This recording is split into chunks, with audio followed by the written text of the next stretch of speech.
राम। सबसे पहले यहाँ पे आए हुए पद्मश्री डॉक्टर दीदी जी और सभी माताएं बहनें, मैं आप सबका यहाँ पे स्वागत करता हूँ। मेरा नाम है विकास राणा, मैं लोअर लंबा गांव से ही हूँ। काफ़ी लोग मुझे जानते हैं आप में से। मैं आपको एक बात बता दूँ कि ये जो कोर्ट संस्था है, मैं 2004 से इनके साथ जुड़ा हूँ। मैं थोड़ा सा बताऊंगा इसके बारे में। लंबा गांव में एक सतीश कुमार सोनी जी थे, जो सरीमोल में प्रिंसिपल थे। तब हम छोटे छोटे होते थे, 10-12 साल के। तो वो हमें मंदिर ले जाया करते थे। उन्होंने हमें मंदिर ले जाना, आरतियां करवानी, हनुमान चालीसा याद करवाई, बहुत सी आरतियां हमें याद करवाई। तब हमें समझ में नहीं आता था, तब हम छोटे छोटे होते थे कि हनुमान चालीसा का मतलब क्या है, हनुमान चालीसा क्यों पढ़ी जाती है, भगवान क्या होते हैं, हमें कुछ पता नहीं चलता था।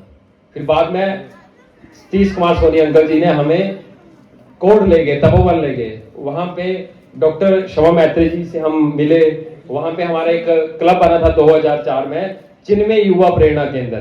तो पहले काफी एक्टिविटीज जो थी वहां पे हुआ करती थी युवाओं की, तो हम भी वहां पे जाते थे। मेरे साथ में जाते थे अनुज शर्मा जी, अरुण सोनी भाई। तो हम तब ज्यादा नहीं होते थे, 18-19 साल के होते थे। तो धीरे धीरे हमें धर्म के बारे में अंकल जी ने बताया कि धर्म ये होता है, हमें ऐसे काम करने चाहिए, वैसे काम करने चाहिए। तब समझ में नहीं आता था। धीरे धीरे जब हम बड़े हुए तो हमने, अभी का मैं आपको बता देता हूं प्रेजेंट में क्या है। हमारा चिन्मय युवा प्रेरणा केंद्र और साथ में मोटिवेशन फिटनेस क्लब हम चलाते हैं। मैं मोटिवेशन फिटनेस क्लब का भी प्रधान हूं और चिन्मय युवा प्रेरणा केंद्र के भी प्रधान हूं। हमारे क्लब में 50 से ऊपर युवा हैं और एक भी युवा जो है वो नशा नहीं करता है।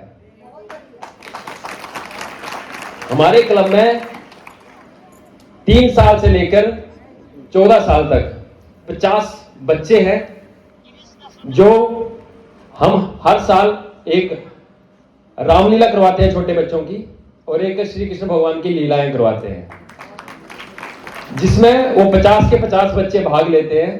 अभी तो उनको समझ में नहीं आता है कि भगवान श्री राम जी ने हमारे लिए क्या किया था, उन्होंने क्या चीजें हमारे लिए सेट करी, कृष्ण भगवान ने हमारे लिए क्या किया था। जैसे हमें समझ में नहीं आता था, उन्हें भी समझ में नहीं आता है।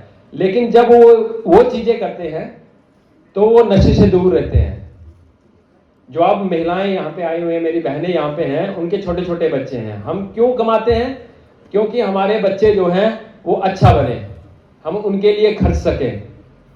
स्कूल में सिर्फ वो 6 घंटे जाते हैं, बाकी वो हमारे पास घर पे रहते हैं। पहले जमाना होता था कि औरतें जो थी बड़ी दूर दूर तक गायों के लिए घास लेने जाती थी, तो उनके पास टाइम नहीं होता था। अब बहुत टाइम है। आजकल औरतें और लड़कियां क्या कर रही हैं, इस साइड तो अभी ये प्रचलन है नहीं, बड़े बड़े होटलों में जाएंगी और सामने बियर रख देंगी और सिगरेट पिएंगी अपने बच्चों के सामने, या पिता वैसे करेगा। हम उन्हें नहीं रोकते, क्योंकि हम खुद पी रहे हैं, हमारे बच्चे हैं। हम बोलते हैं कि ये नहीं पिएंगे, ये नहीं पिएंगे, हम ही पी रहे हैं। ये गंदी बात है। जब हम बच्चों के सामने कुछ चीज करेंगे तो कैसे हो सकता है कि वो चीज ना करें। हमें पहले अपने घर से ही स्टार्ट करना पड़ेगा। हमें, जैसे अभी एक मैम बता रहे थे यहाँ पे कि हम यूट्यूब में क्या देखते हैं, बच्चों के पास फोन दे देते हैं, वो देखता रहता है यूट्यूब पे रीलें, गालियां वगैरह वो सीखता रहता है। उससे अच्छा तो हम यूट्यूब पे उसको हनुमान चालीसा याद करवा दें। मेरा बेटा भी 5 साल का है, उसको हनुमान चालीसा सारी आती है, उसको सारे मंत्र आते हैं, क्योंकि वो हमेशा मेरे साथ रहता है। हमारे साथ में हर शाम को 5 बजे 40-50 बच्चे और युवा एक्सरसाइज करने के लिए आते हैं, मोबाइल से दूर रहने के लिए आते हैं। हम उनको ये सिखाते हैं कि कैसे सरवाइव करना है। ये सब हमने कोर्स से सीखा है और काफी पहले सीखा है, पहले हमें पता नहीं होता था। अभी हमारे क्लब में, आपके एरिया में, ये जो रेडियम की बेल्टें होती गाय पशुओं के लिए, जो बेसहारा पशु घूमते हैं, वो हमारे क्लब ने लगाई थी सारी जगह जो आप देखते हैं। वो इसलिए लगाई थी कि कोई एक्सीडेंट वगैरह ना हो। उसके बाद में हमारे क्लब ने कोई 50 से ऊपर गायें जो लोगों ने छोड़ी हुई हैं और बुरे हाल से घायल थी, उनको ठीक करवाया है। उनके पास जाके, अब कल की रिसेंट बात है, आपकी जो खड्ड है क्रशर के पास में, एक गाय दलदल में फंस गई थी। और इतना सा पूरे अंदर थी वो, अगर आधा घंटा हो रहती तो वो मर जाती। तो किसी ने हमारे क्लब को सूचना दी, हमारा क्लब वहां पे पहुंचा और ठंडे पानी में और दलदल से हमने जेसीबी की मदद से उसको बाहर निकाल दिया। हम ये इसलिए नहीं करते कि हमने लोगों को दिखाना है कि हम करते हैं। अभी आपने सुना यहाँ पे डॉक्टर दीदी ने भी कहा कि कर्म कर भगवान देख रहा है। अभी काफी लोग हमें ये कहते हैं कि तुम्हारी उम्र क्या है, तुम ये सब काम करते हो। लेकिन हमने कुछ ऐसे युवाओं को देखा है जो नशे में पड़ चुके हैं, जो छूटना चाहते हैं लेकिन छूट नहीं सकते। हम कोर्ट में जाते थे, तपोवन जाते थे, वहां पे हमने एक ही बात सीखी है कि चाहे कोई भी सिचुएशन हो, कोई भी काम हो, बहुत सी ऐसी चीजें होती हैं जिनको हम खुद कर सकते हैं। जैसे भगवान हनुमान जी थे ना, मैं हनुमान जी को मानता हूं, तो हनुमान जी थे तो उनको अपनी शक्तियां भूल गई थी, तो उनको भी जामबान ने याद दिलाई थी, तब पता चला उनको याद आई कि मेरी शक्तियां हैं। वैसे ही हमारे आपको जामबान बनना है अपनी माताओं को, अपने बच्चों के लिए। ये आपको कोड के साथ उनको जोड़ना है, आपको ऐसे युवाओं और ऐसे लोगों के साथ उनको जोड़ना है जो उनकी शक्तियां याद कराएं।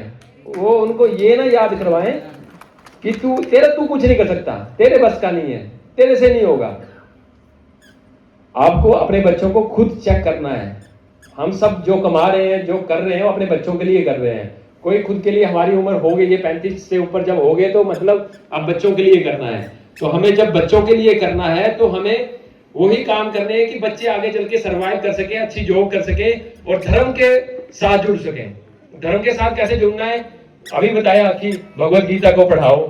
अभी उनको समझने नहीं आएगा, पर उनको धीरे धीरे समझ में आएगा जब कोई सिखाएगा कि बेटे ये ले नशा कर ले, ये ले भांग पी ले, ये ले सिगरेट पी ले, तब उसको ध्यान में आएगा कि भगवान श्री कृष्ण ने क्या कहा था, भगवान राम ने क्या कहा था। जब भगवान श्री राम जी को अयोध्या का राजा बनना था तो उनके पिताजी ने एक बार कहा था कि बेटा तुम्हारी माता चाहती है कि तुम वनवास चले जाओ, और वो चुपचाप चले गए। हम इस वक्त होते, अब अगर हमारे पिताजी कहेंगे बेटा ये कर दे, तो हम बगावत को तैयार हो जाते हैं। आजकल आप न्यूजों में पढ़ रहे हैं कि बेटे ने बाप को मार दिया, ये बैजनाथ की खबर थी थोड़े दिन पहले, बड़े बुरे हाल से मारा, क्योंकि संस्कार नहीं दिए, उनको बताया नहीं कि मतलब धर्म क्या है, उनको बताया नहीं कि भगवान श्री राम जी ने क्या क्या किया था। हम क्या करते हैं, चुपचाप बैठते हैं, अपना खाना खिलाते हैं, स्कूल तो जाता है, पढ़ता तो है, ये नहीं होता, बहुत से काम होते हैं उसके साथ में भी। हमें उनको धर्म के साथ जोड़ना है, हमें उनको कोड संस्था के साथ जोड़ना है। हमारा क्लब ये लंबा गांव में ही है। अगर आपके बच्चे हैं जो कुछ सीखना चाहते हैं, जो कुछ करना चाहते हैं, तो हमारे क्लब से संपर्क करें। हम उन्हें बताएंगे कि क्या क्या कैसे कैसे किया जाता है। जो हमने कोड में सीखा है, जो हमने डॉक्टर दीदी से सीखा है, वो हम आपको सिखाएंगे कि कैसे काम होते हैं। अगर हम बैठे रहेंगे, हमारा बेटा स्कूल में तो पढ़ रहा है और साथ में नशा भी कर रहा है, फोन भी हम खुद दे रहे हैं, एक बार हाथ से निकल गया तो जिंदगी भर पछताओगे। हमें खुद नजरें रखनी है। सब पढ़े लिखे हैं, पहले होता था कि माताएं ज्यादा पढ़ती नहीं थी, उनको नॉलेज होता नहीं था, तो बेटे कर लेते थे। अब तो आप खुद समझदार हो, आपको पता है। जब और एक और बात, जब आपके टीचर्स आपको बताएं कि आपका बेटा बिगड़ रहा है या ऐसी हरकत कर रहा है, तब बेटे का साथ ना देते हुए अपने उन टीचर की बात सुन लें। हम क्या करते हैं, हमें कोई बताता है कि आपका बेटा वहां पे ऐसे नशा कर रहा था, तो हम बोलते हैं हमारा बेटा वैसे नहीं कर सकता, और हम उस आदमी को ही उल्टा सीधा बोलते हैं। हमारे पास समय की कमी है। जय श्री राम, हरि ओम।